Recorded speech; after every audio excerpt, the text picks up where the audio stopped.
fi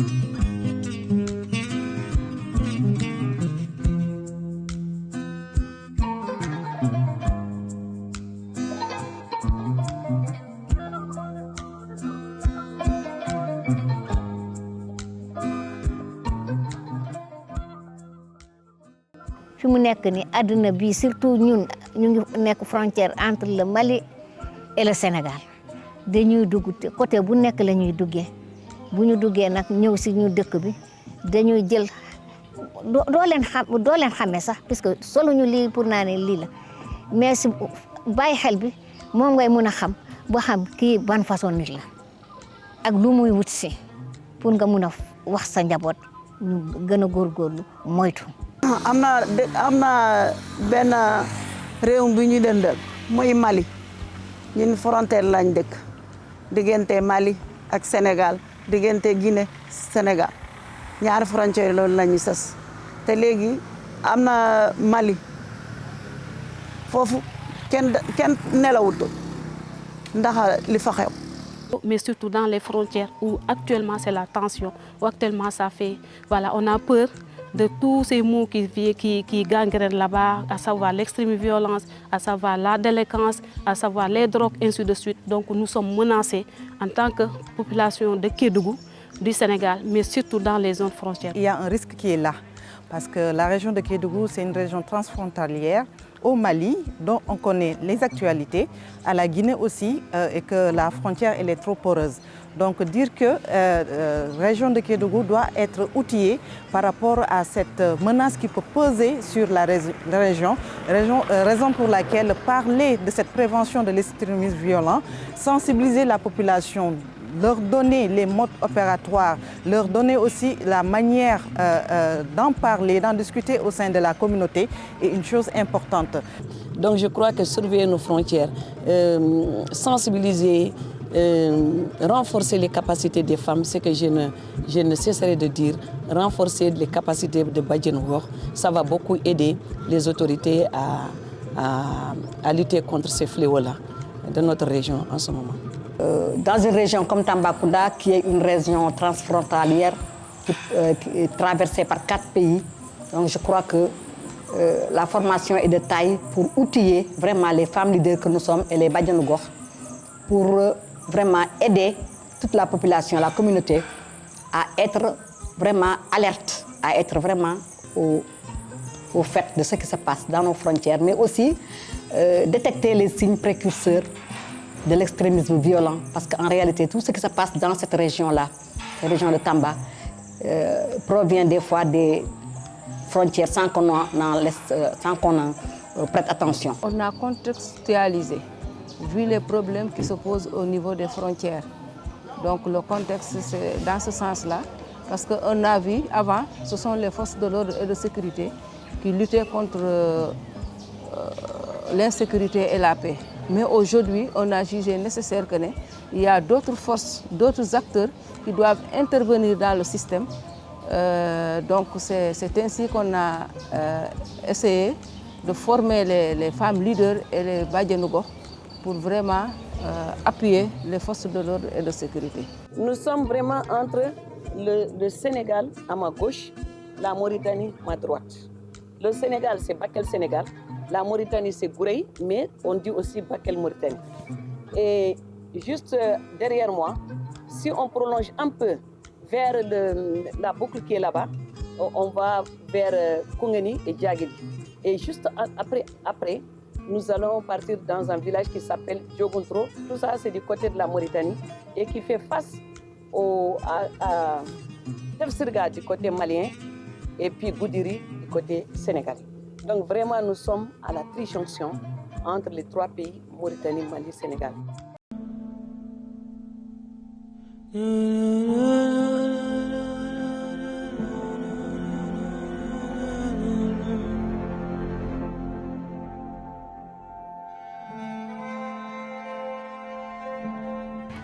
Formation Badjanougor ak femme leader, c'est une formation de renforcement de capacité. ndaxte ñun di ko rafetlu rek ndaxte lu ñu gis ci formation bi dina tax ne ñun ñu mun a taxawal suñu bopp fépp li nga xam ne na ci aar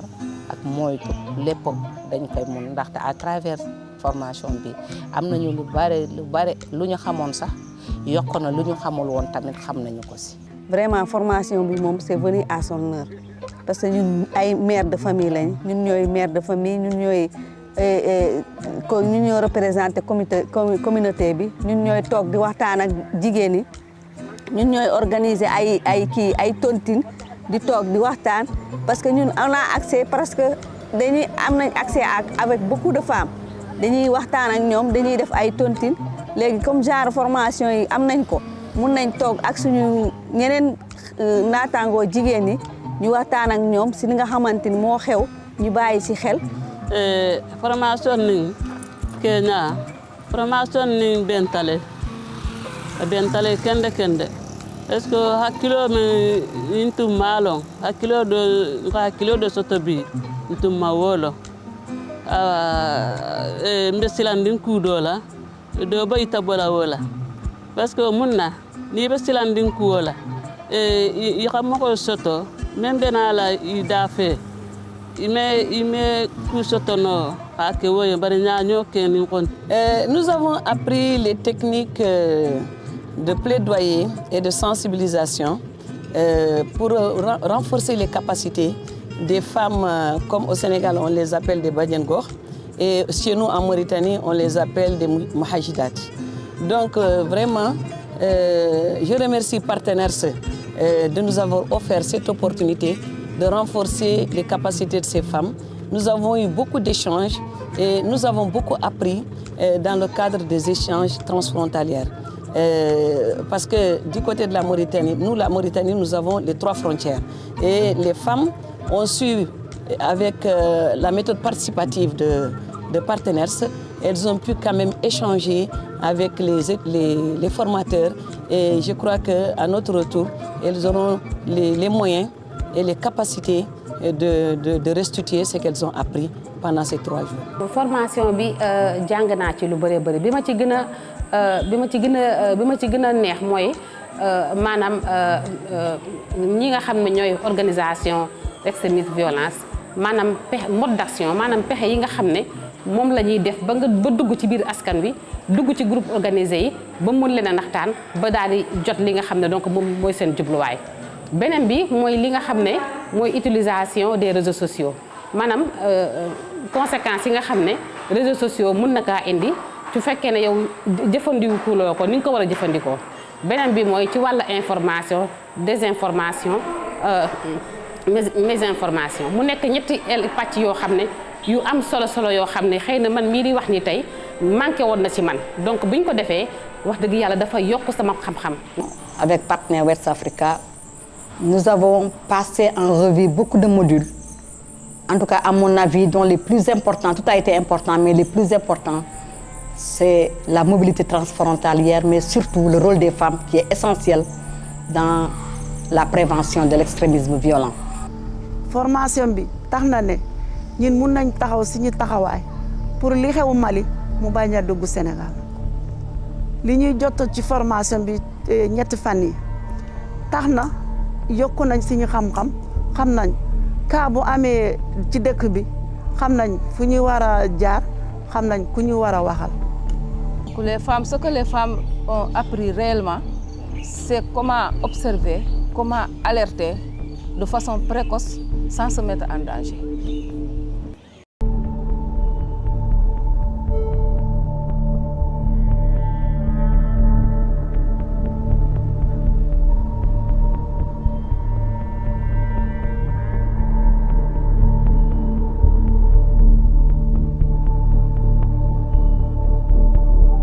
Parce que après la formation man mairie moo ma délégué naa ñëw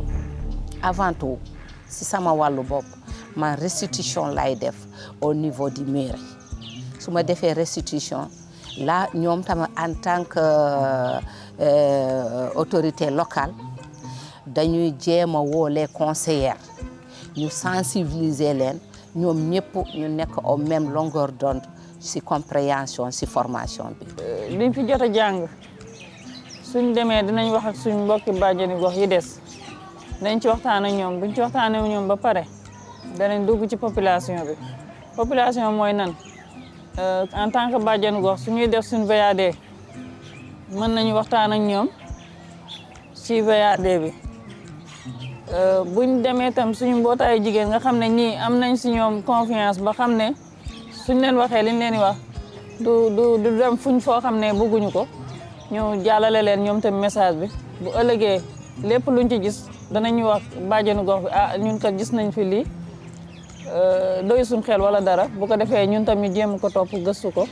mën ko jaarale fu ñu ko war a jaarale. FDS aussi ñu fexe lëkkaloo ak ñoom bu baax lëkkaloo nañu ñoom ndax projet bee tax sax ñu mën a waxante ak ñoom mais sinon avant suñu ne kii FDS la doo mën a wax ak moom nga xaw a ragal mais projet bee tax ñu am sañ-sañ mën a waxante ñoom poliment ñoom te ñu wax delloo ñu ko.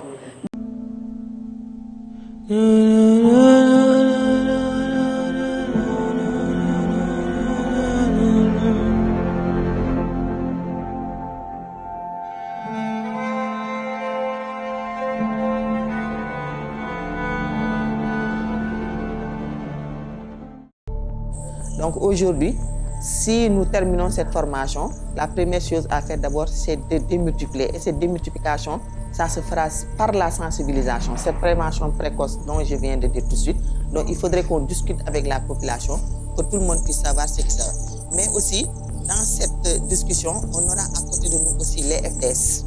Parce qu'ils seront aujourd'hui nos premiers partenaires avec qui vraiment on doit faire une franche collaboration. Parce qu'on sait qu'aujourd'hui, cette sensibilisation qu'on doit mener, cette communication qu'on doit mener, ce n'est pas une chose facile. Parce que vous pouvez aller même dans une zone pour sensibiliser, alors que le mal est dans la communauté. Donc vous voyez de là où je veux. Donc il faudrait qu'aujourd'hui qu'il y ait cette collaboration.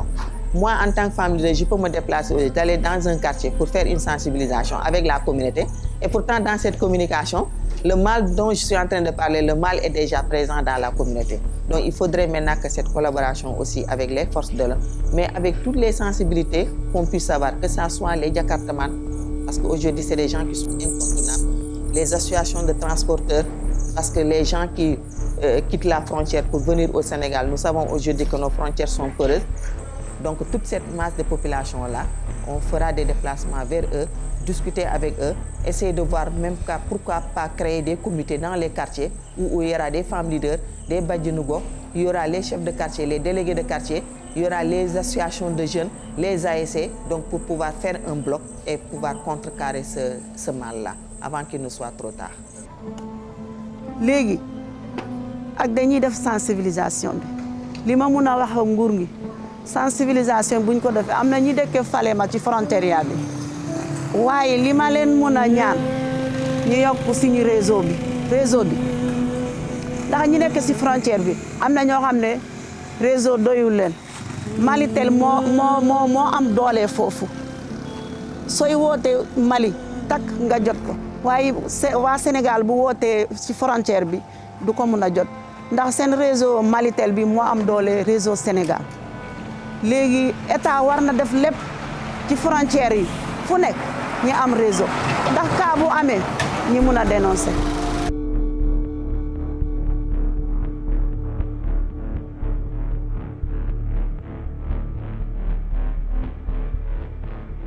te lu ñu leen di wax nii buñ koy caakaanee ñu ne ah loolu wax kese la xam nga des fois da ngay woon nit ñi di leen wax loolu ñu ne ah loolu wax kese la gisuñu dara ñaanuñu yàlla gis parce que bu ñu gisee beneen domaine la ñuy wax donc balaa ñu koy gis la ñu koy taxawal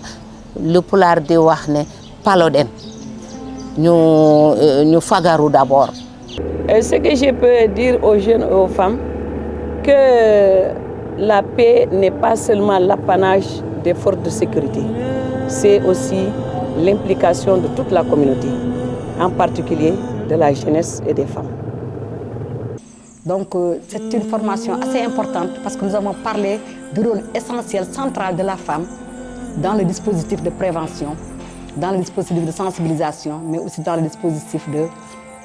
veille et d'alerte. Donc je crois que c'est une formation qui vient à son heure,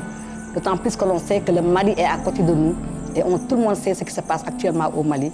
Et les femmes étant le noyau de la famille, je crois que nous avons misé sur la bonne cible pour cette formation. Et nous avons beaucoup appris. Et nous sommes assez outillés vraiment pour la démultiplication, mais aussi pour servir de comité de veille et d'alerte.